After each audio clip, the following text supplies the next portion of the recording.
Hey, Carson Bible Church. It's Wednesday evening, and we are continuing our prayer meeting devotional time in Psalm 119. We're getting to the end of Psalm 119. Tonight we are looking at verses 153 through 160.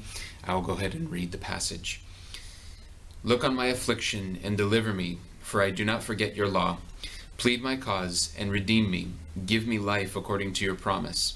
Salvation is far from the wicked, for they do not seek your statutes. Great is your mercy, O Lord. Give me life according to your rules. Many are my persecutors and my adversaries, but I do not swerve from your testimonies. I look at the faithless with disgust, because they do not keep your commandments. Consider how I love your precepts. Give me life according to your steadfast love. The sum of your word is truth, and every one of your righteous rules endures forever. I think it's interesting as we are getting towards the end here of Psalm 119, these last several stanzas, the psalmist's sort of desperation at calling out to God to rescue him from his enemies is just increasing more and more, as we've progressed through the psalm, it has become more and more a cry out to God for help, for rescue from these people we don't know exactly who they are, who seem to be threatening the psalmist's life. And it's almost this interesting imagery, as you remember that Psalm 119 is an acrostic type of poem where each stanza is a sequential letter of the Hebrew alphabet, and it's almost like he's getting to the end of the alphabet here, but it seems like his oppressors don't seem to be running out of reasons or energy to oppress him, and so his calls and his cries are getting more and more desperate. I think there's really three kind of structural things here. There's this phrase that's repeated three times in this stanza. It says, "Give me life." That is this repeated cry to God here. In verse 154, it says, "Plead my cause and redeem me. Give me life according to your promise." And then in 156, it says, "Great is your mercy, O Lord. Give me life according to your rules." And then finally in verse 159, "Consider how I love your precepts.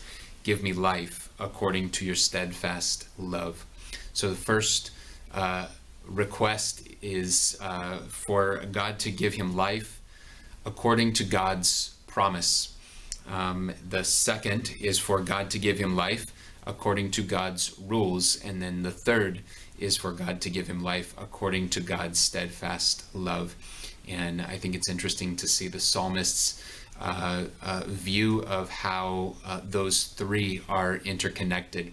God's promises, his rules or his law, and his steadfast love, or maybe more generally, God's character. When we find ourselves in difficult situations, we're often very quick to start scouring the Bible for promises to give us hope, or to make us feel more calm or more at peace. And we often forget that promises are also bound up with and interconnected to God's law, because often God's law carries promises with it. And so I think we do well to consider both God's promises and God's law together, and at the same time that we consider God's character, because both his law and his promises proceed from his character.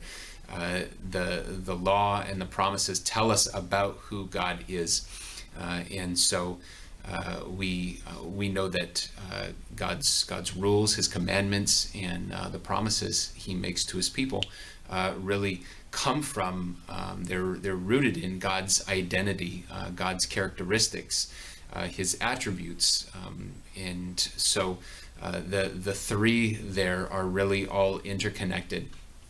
So I think it's important that we, just like the psalmist, consider all three together. And when we make our pleas and our requests, when we cry out to God, are we doing it on the basis of both promises and law, and also his character? I think that's an important thing for us to consider.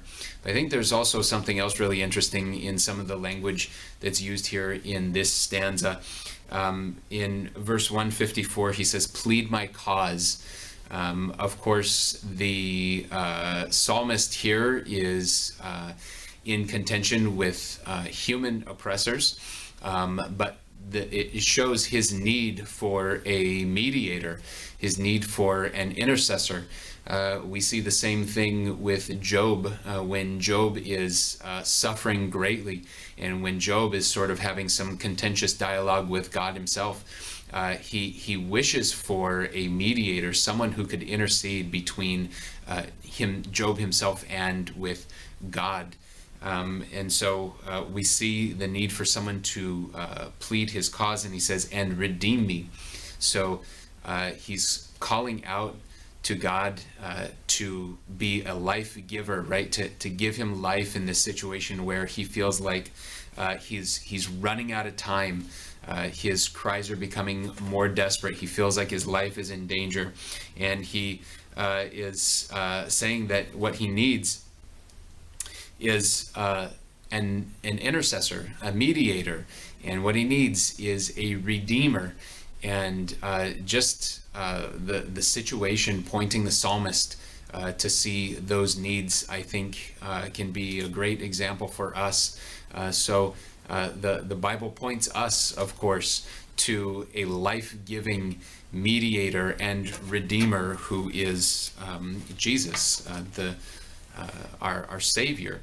And 1 John chapter 2 tells us, "My little children, I'm writing these things to you so that you may not sin. But if anyone does sin, we have an advocate with the Father, Jesus Christ, the righteous." So if you this evening find yourself in a situation where you feel like maybe you're running out of words, maybe you're running out of,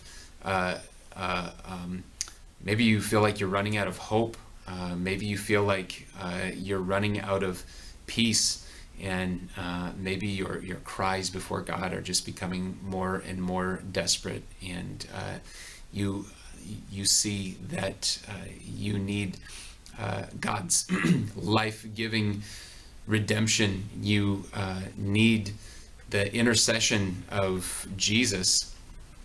I would, I think, with the psalmist, remind you, first of all, look to his promises, to look to his law, and to look to his character as a way to give you hope and comfort.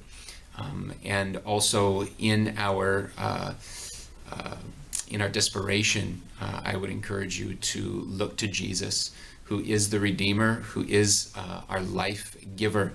He brings us from spiritual death into spiritual life. He brings us from darkness into light, and he brings us into God's kingdom. He is our Redeemer. He is our mediator, and he is our life giver. God bless you. We will see you soon.